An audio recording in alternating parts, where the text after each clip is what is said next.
So this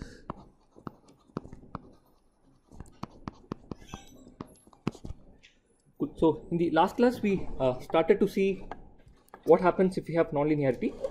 We essentially saw that all MOSFETs are all nonlinear.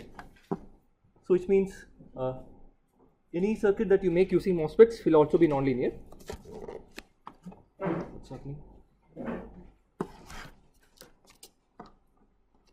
Yeah. And in particular, we saw the effect of nonlinearity you might not be able to see in time domain. So you usually check in frequency domain. And as I mentioned, it is kind of tedious to exactly compute the kind of nonlinearity you will expect in your circuit. Instead, we wanted to get a feel for the sort of nonlinearity we have in our circuits. And since our op amps are all fully differential, we first looked at the scenario in fully differential circuits. For fully differential circuits, can you make any comments about the nonlinearity? We saw that all even order terms cancel. We had only odd order terms. So that is one nice thing. I'll say only odd nonlinearities will be there. And then we started to see what will be the kind of mismatch we see in our differential pair. And again, I qualitatively showed. So if I sketch the characteristic, it had a compressive nonlinear characteristic like this. Good. So what we told was the following. We'll not worry about what is the exact nonlinear coefficients. We'll live with the fact that the circuits are nonlinear. We'll at least try to come up with techniques to make the circuit linear. And that gave rise to the source degeneration structure, where you have resistor like this.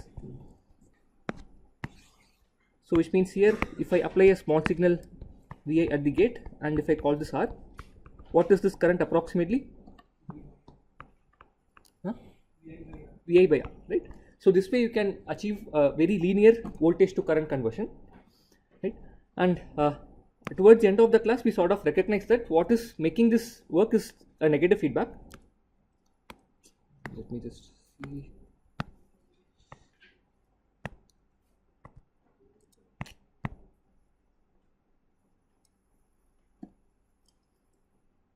Because here, let us say if you consider a single transistor, and let us say you are trying to convert the voltage to current using this transistor alone.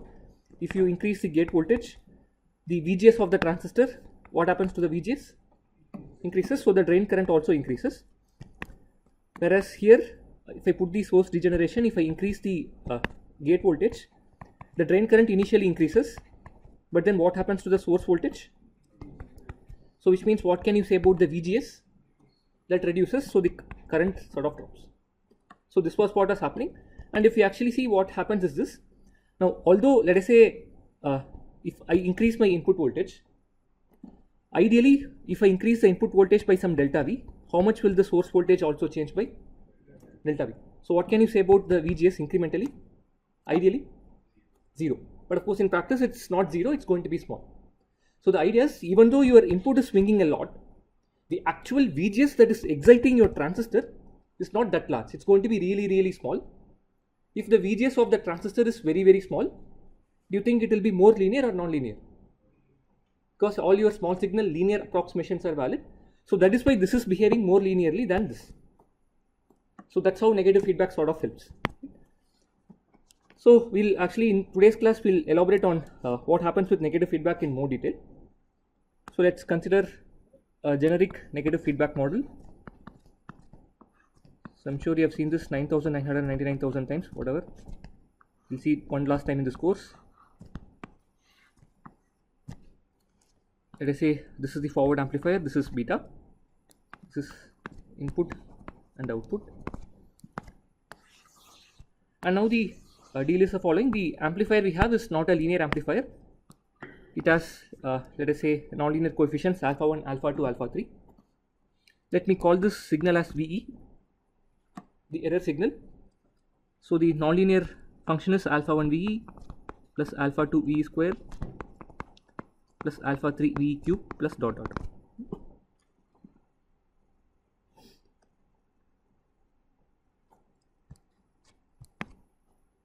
So once again here we can observe, if I call this the input voltage, the negative feedback loop approximately what will it make this feedback voltage equal to? It will approximately be VI. So which means again, what can you say about the error signal? That's going to be very, very small. So which means although the actual input is varying a lot, the signal that is exciting your nonlinear system is going to be very, very small. That is why the system is going to be more linear. That's how the negative feedback loop sort of helps you linearize a circuit. It first generates an error signal, and that error signal is going to be small. And since this error signal is what is exciting the nonlinear system, you're okay. So of course, this is a very qualitative explanation. Let's see if we can prove it in a more quantitative fashion. So which means all I want to do is the following. I know even in this negative feedback, I'll have nonlinearity. That is, V out is some K1 VE, Vn plus K2 times Vi square plus K3 times Vi cube plus dot dot dot. Now my goal is to see, after I put it in negative feedback, what will happen to this nonlinear coefficients K2, K3, K4, etc. How will it compare to alpha 2, alpha 3? And I mean, do you think after I put in feedback, K2 will be smaller than alpha 2 or larger than alpha 2? Smaller, that's what we qualitatively expect. Let's sort of see if that is true. And we can actually do it in a brute force way easily. So what can you say about the relation between V out and the error signal? How is my V out related to the error signal? Huh? Can you look at the system here and tell me? Alpha 1 VE plus alpha 2 VE square, etc. So V out is same as alpha 1 VE, alpha 2 VE square, alpha 3 VE cube, dot dot dot. And what is my error signal in terms of input and the output voltage? Vi minus beta times V out. And of course, I already know what is V out. V out is K1 VE, Vn plus K2 times Vn square, blah blah blah. So I'll sort of replace it here. K1 times Vn minus beta times K2 times Vi square minus beta times K3 times Vi cube plus 1.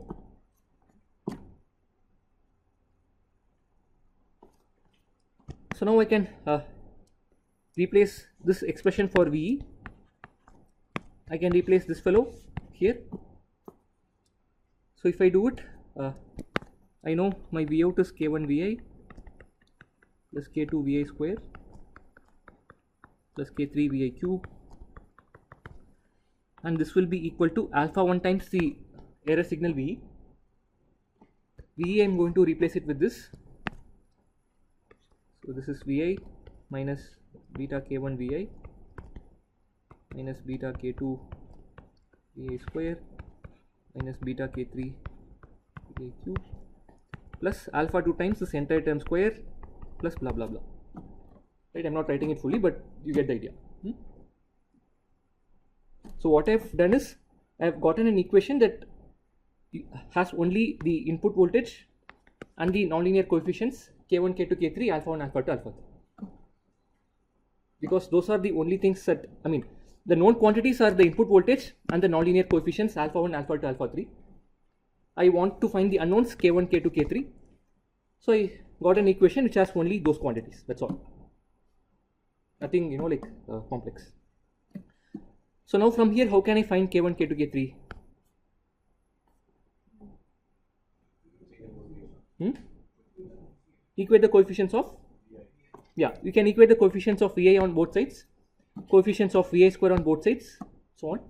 And how, why can you equate them? Equal, right? I mean, you might have done a lot of things like this in, you know, linear algebra class or math, right? What is the basic thing that is? So that's correct.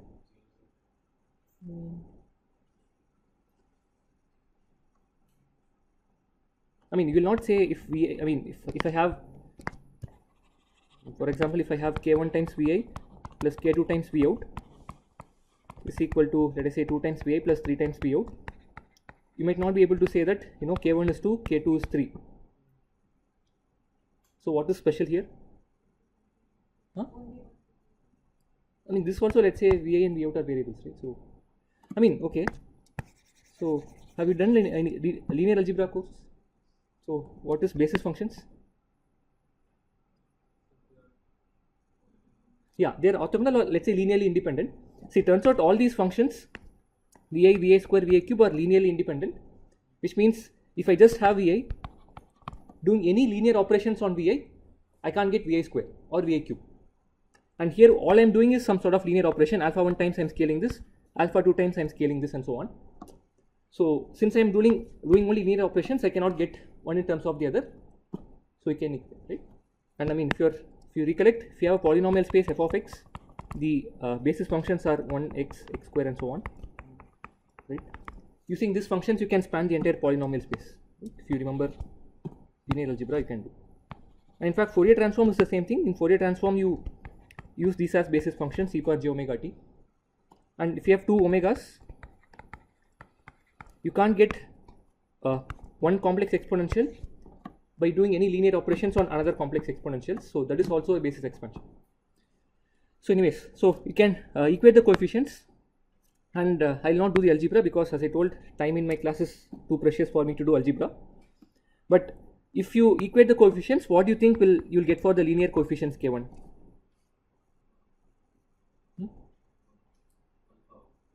Alpha 1. Why? Why? No, forget about the math. From this, what do you expect qualitatively? What should be the linear gain in closed loop?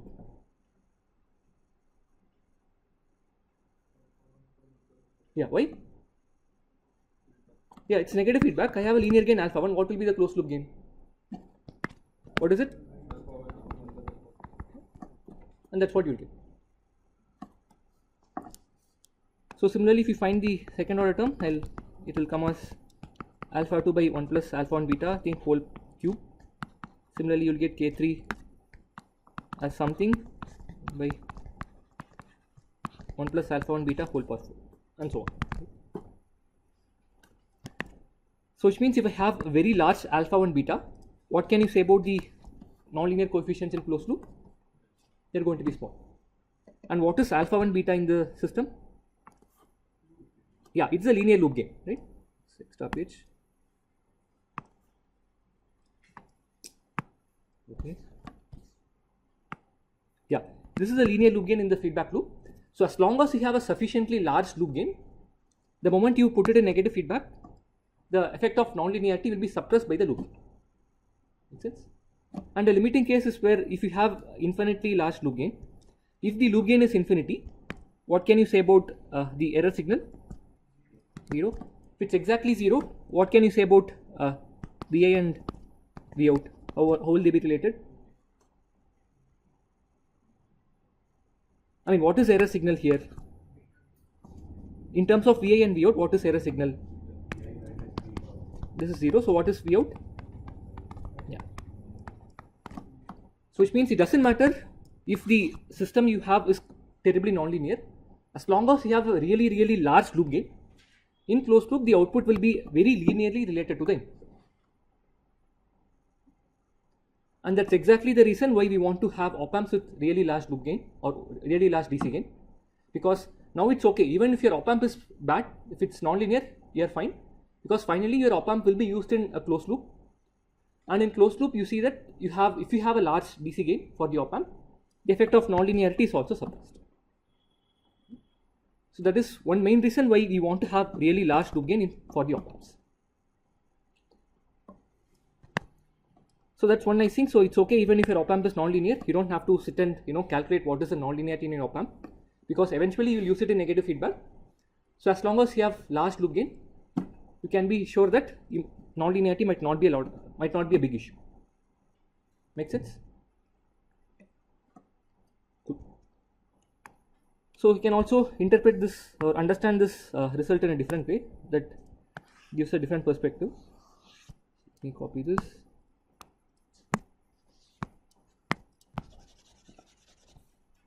So let us say this is a nonlinear function f.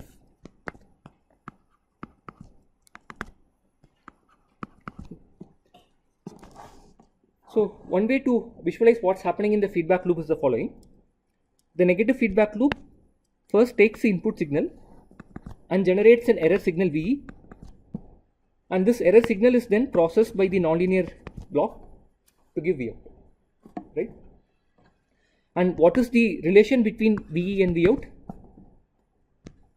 If I know VE, how can I find V out? Huh? F of V, right? The nonlinear operator operating on the signal VE. So now let's try to find the relation between the input and the error signal, right? Because this part is known. If we find this part, we can see what's happening. And again, we can do it easily. What is VE? In VI minus beta V out.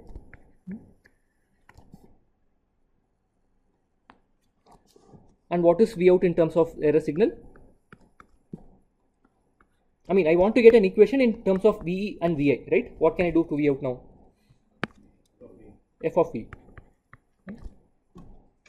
So I can rewrite it like this. So VE plus beta times F of VE is VI. And remember, my F of V is some alpha 1 times VE plus alpha 2 times VE square, blah blah blah. This is my nonlinear function, and alpha 1 is the linear gain, which is typically really large because you would have designed good op amps. So which means if I write this here, I have beta times this plus VE equal to VI. So how can I approximate this in practice? This left side. I'll write it here. Hold on. Let us say plus VE equal to VI.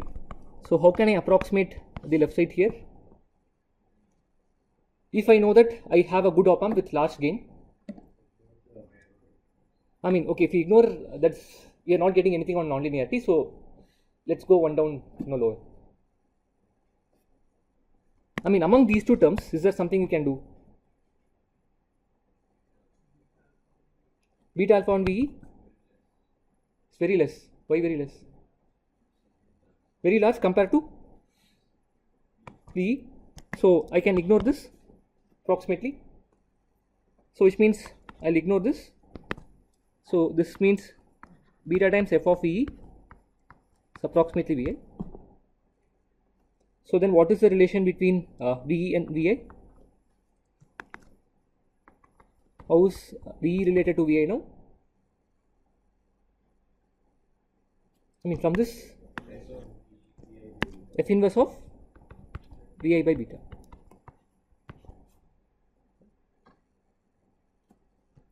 So erase this.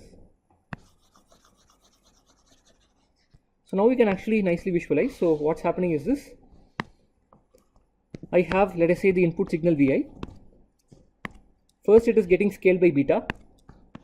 So let me just mark it as 1 by beta here. And then it is getting processed by F inverse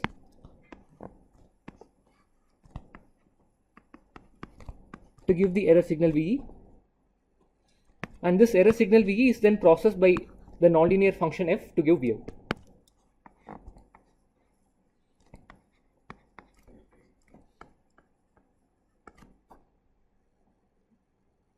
So now we can clearly see what happens is the following.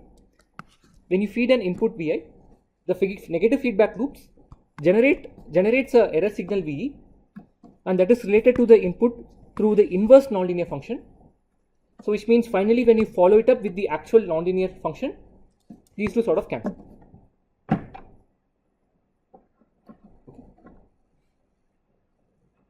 And of course this exactly cancels if I can completely ignore VE in this equation, and you can completely ignore VE under what condition? If alpha 1 is, yeah, I mean technically if alpha 1 is infinity is when you can do it. Otherwise this is approximate, so which means the non-linearity will not be exactly cancelled, but it will still be small. So typically we call this pre-distortion.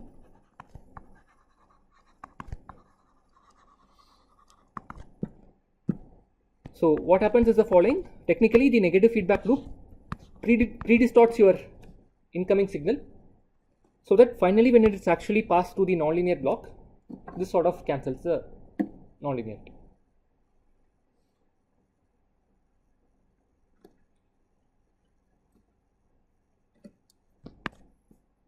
And this is something that we can do in practice also. Let us say you have some system which is nonlinear. You want to cancel the nonlinearity. You can estimate what is the kind of nonlinearity you get from the system, and then put an inverse function, and sort of you can put the inverse function before or after, and you can do it. So if you put it before, it's pre-distortion. Here it's post-distortion, whatever. But if you have negative feedback, the negative feedback does this pre-distortion for you automatically. So negative feedback is a smart thing. It knows that the op-amps you design will all be terribly nonlinear, does not have any hopes on you. So it automatically pre-distorts the signal before it's fed to the op-amp.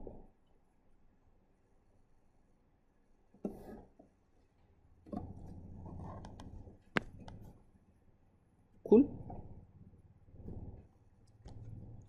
So a couple of more points I want to make with this. Let me just. So any questions? Is this clear? What's happening?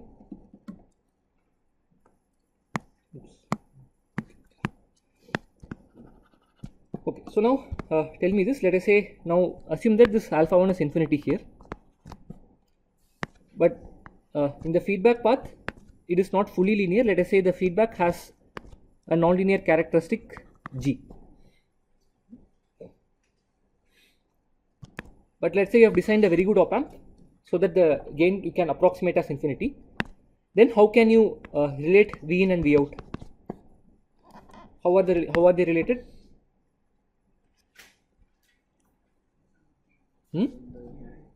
Okay, again, if V out is alpha 1 is infinity, what is the error signal? 0. And what is the error signal in terms of V in and V out?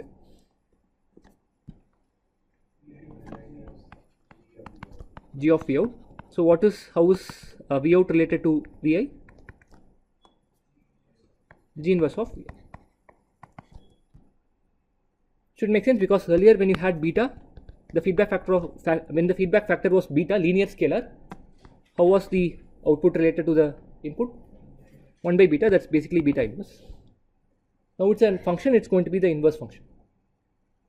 So essentially this is one way in which you can generate inverse nonlinearity. I mean, let's say you have some block, you want to find the inverse nonlinear function. You can put that in feedback, enclose it in a loop with an infinite forward gain. Then you can get this inverse nonlinear. Cool. Okay, one more point. So now let's say I consider that the forward amplifier has only till second order nonlinearity. So first let's say I take this guy in open loop. So it has alpha 1 Vi plus alpha 2 Vi square. If I feed in a sinusoid at a frequency f0 at the input, what are the sinusoidal frequencies I'll get at the output? I'll get DC f0 to f0, right?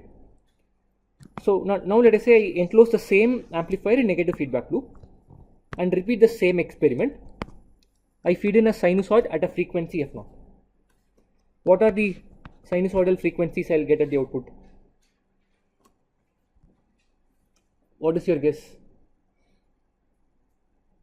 I mean, okay, let's say I put a gun on your forehead and say, give me an answer immediately. What will be your first response? Only f0. Okay. Okay, because you are saying negative feedback is very linear. Let's not make it to be very linear. I mean, it is not fully linear, right? It is slightly non-linear. So, can you give me slightly better? Huh? 0 f0? Is your guess? Okay. But now let us say these are the only 3 components present. What will be the frequency components present in VE? I mean, VE is essentially difference between these two. So we'll have a DC component you will have a small f naught component, and then you will have two f naught component. Now this is getting passed through this nonlinear block. So what are the tones I'll get at the output? 4f naught, but and then why 3f naught? Yeah, we have two sinusoids of two different frequencies getting squared. So these two frequencies will beat. So we'll have 3f naught also. So what else you'll get? 4f naught. And then you can keep repeating it, right? So what all you'll get finally? You'll get all harmonics actually.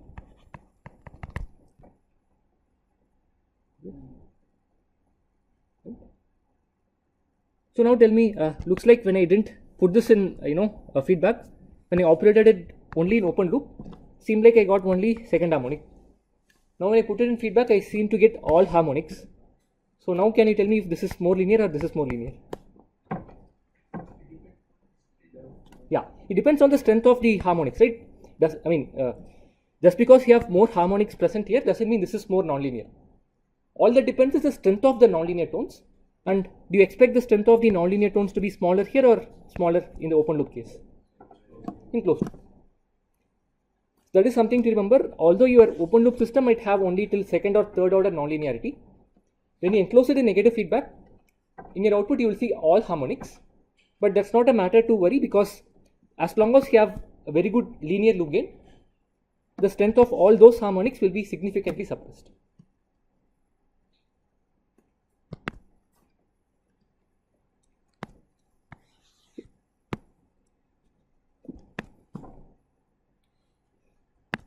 Great.